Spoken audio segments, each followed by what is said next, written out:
Remember when it was cool to be an internet reviewer? There were a couple of different genres on YouTube before the descent into mediocrity. You got gamers, plush toy Jeffy style videos, AMVs, and movie and video game critics. That was it. Their evolution was slow, probably due to copyright issues and most of them not really having an identity, but there were a lot of talented people. Some were even independent filmmakers who had dreams of making their own productions. A lot of them failed. I mean, you see the mysterious Mr. Enter making anything? One particular critic I have a fascination with is Ralph Sepe Jr., aka Ralphthemoviemaker. Now, despite the name, he doesn't make a lot of movies, and recently has been going down a sorta deep depressive state that I can only assume involves alcohol. A lot of people said that he was going to be a promising filmmaker in the future, but the only film people seem to like or point out in his entire catalog is a film that he made in high school. If you were poor and black, I could probably shoot you right now and get away with it. There wouldn't even be a trial. I'd probably get a fucking medal. King Candy, while being Ralph's only rewatchable short, is full of problems. No doubt about that. I don't have to hear your shit in my own house!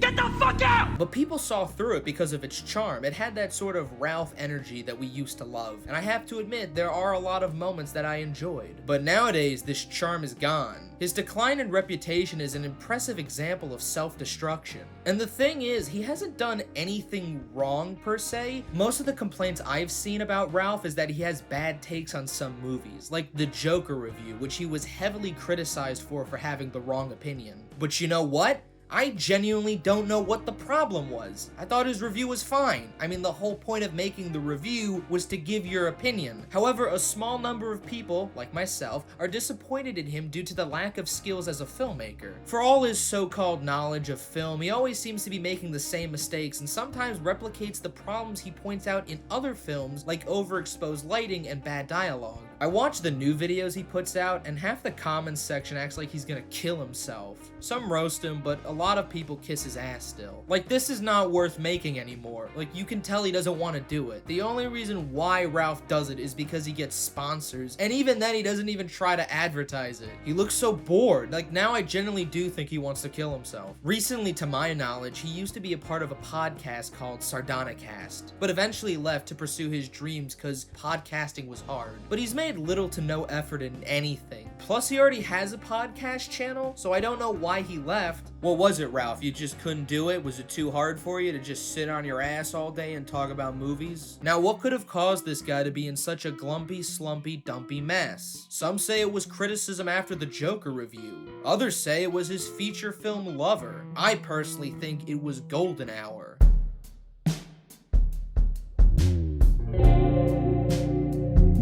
Ah yes, the rare Golden Hour, Ralph's latest mess he created back in 2019. But this was not a movie. Instead, Ralph made a mini-series. It sorta came out of nowhere. He made the trailer for it and then the next day it just kinda came out. Not to mention, it was under a new production company called Fuse Films, which is a name you will probably never see again. The way Ralph described this series at first was that it was like a dumb project he made with his friends, and I wouldn't care so much if it was just that. But once I heard that he was selling it for money, then my ears perked up. It was sold on Amazon, Vimeo, and Blu-ray, but it was also on YouTube for free, which sort of defeats the whole purpose of selling it, right? He actually thought it was that good to sell for money. The audacity he had was astounding. Look at his stupid face. He's so giddy with excitement.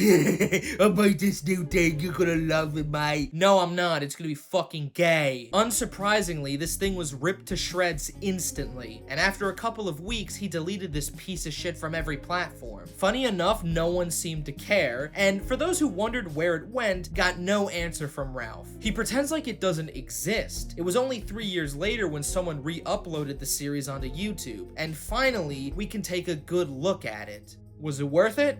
This thing is fucking banging. No. Okay, Phil. Pee. Pee. Come on. Come on, pee. Pee. Go pee pee. Go pee pee. Come on, Peter. Pee. Your dad fought in World War II and you can't even pee in a urinal? What the hell's wrong with you? For those who defend this thing, please don't. Ralph is not going to appreciate you more. This was clearly a huge mistake, and even he recognizes that. It wasn't even funny bad. It was just really sad and pathetic. Now, there are videos that talk about this series, but they don't go into depth with it. And I certainly won't do it, but I promise you that this will be the most in-depth anal cis of the series. I won't gawk at it and make reactionary content or make a big deal, but there is so much wrong with it I just have to talk about. In fact, I've been trying to write this video for a couple of months now, but the way I'm gonna talk about Golden Hour now is the best way to review it. A 5-hour style Mauler video is pointless because this mini-series can be described in one sentence. Two guys sell drugs and get caught. That's it. I mean, that's how the Amazon descriptions are written for each episode, so that's how I did it. Like, I mean, it's the same thing, doesn't matter. If you want to know a little more, let's watch an episode. The mini-series is around 40 minutes long, and each episode varies in length. Episode 1 is around 14 minutes long. It's about a guy named... well, it's just Ralph playing himself. He's a lonely virgin with no friends. He smokes weed all day. I mean, he smokes weed like what someone describing what a heroin addict acts like would do, if that makes sense. He has a dog, and then one day he sees an old high school friend. The friend sells weed, and Ralph strikes a deal to help sell weed around the neighborhood. Episode 2 is 10 minutes long, and it's just a guy selling weed. That's all I gotta say. Oh, and the dog was stolen. That's the big reveal. Episode 3 is 16 minutes long and the most rushed. Time passes, I think, and the boys have drifted apart. Ralph asks his friend to smoke weed at some rich guy's house as a yearly ritual. Some weird shit happens. Then a cop tries to bust Ralph, but he escapes, but doesn't, and it ends with Ralph staring into the sunset at an estuary. And that's as much detail as you need for each episode. There is no real story, and that's why it's so hard to talk about Golden Hour. Even in Lover, there was a story. One of the things I didn't mention was that Ralph's character is trying to make a book. He uses his experiences in drug dealing to write this book. Sometimes narration happens. Now, mind you, this book arc goes nowhere, and it's rarely mentioned and makes no sense. I thought it was weird that Ralph points out how he made the Blu-ray cover to look like the book in Golden Hour, but he didn't even make the book. Stop fucking smiling, you dope. Apparently this thing cost him $7,000 to make. Now, I just want you to look at a couple of these scenes and tell me where the money is. I don't know what they were going for. Ralph keeps saying it's a dark comedy. I don't think he knows what that means, which is weird because he used to be funny. I remember him being funny. I don't know why he tries to make these dramas. He takes a lot of the humanity out of the scenes by making the characters robotic and soulless. Ralph likes to use the same handful of gimmicks in all of his projects. They usually revolve around drugs, selling them, him being the main character, and gangs/drug dealers. As I always say, drug dealers are the superheroes of low-budget filmmakers. But in Golden Hour, it doesn't feel like I'm watching the rise and fall of some organized crime gang. It's just a couple of third graders going door to door selling Girl Scout cookies. In the miniseries, Ralph rides this bike around the neighborhood, and I'm thinking to myself, what is the character, a 6-year-old? Isn't this guy from college? Where's his car? Now, if you've never seen the series, a lot of people know this scene from Golden Hour. It's a very famous one. Hey Casey, how you doing? Not too bad. How have you been? I've been good. How was your first year of college? It was okay. All right, see you around. Alright, I'll see you around. It's almost uncanny, but there are far worse examples. Hey, bud. You lost? Come here.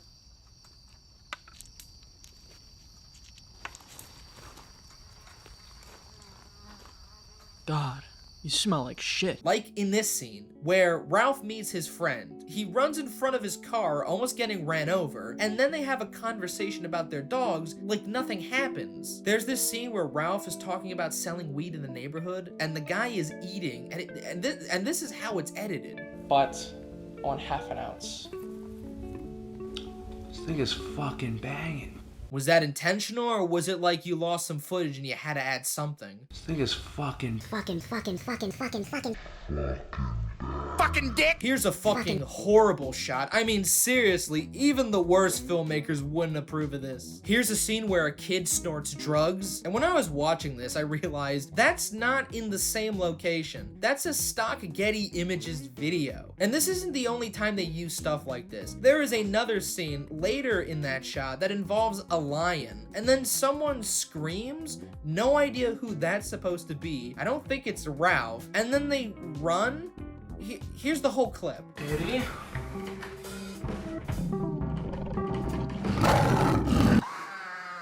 What the fuck?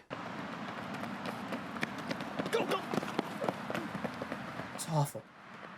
Fucking awful. The one scene that made me want to make this video was in episode 2. So Ralph gets a bunch of new clients lined up to sell weed, and this leads him to travel to Manhasset. Manhasset, New York? No, Manhasset, Florida. And the worst part is that Ralph is trying to pass off as if these two places are the same state. I am not fucking joking. Look at the environments. They are completely different. Have you ever seen palm trees and Spanish moss in New York? In this universe, weed is more illegal than crack, but there's this drug called green shit that is introduced in like the last episode and only for a couple of seconds and never brought up again, which makes it completely pointless. The audio is just, I mean, if you've been listening to the fucking clips, you know that it's ADR. Like, most people don't know this, but I try to be a good sound recordist. I'm not the best, but at least I try. But I don't know how you fuck up this. Is he well behaved?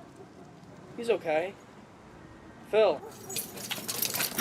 He's getting the hang of it. I don't know what happened to this guy. Some say he was playing us for a fool, like he's going through an arc like the Macon saga, but I don't believe that. I genuinely think that the spark has ran out. Look, Ralph, if you need help, you're looking at two competent writers right here, okay? I have done audio recordings, I got my own equipment, I know some very skilled people who can help you. I even made a couple of award-winning shorts, so you can trust me. There are plenty of people, including your fans, who would be willing to help you. So, hit me up, Ralph. I'll raise you like a phonics.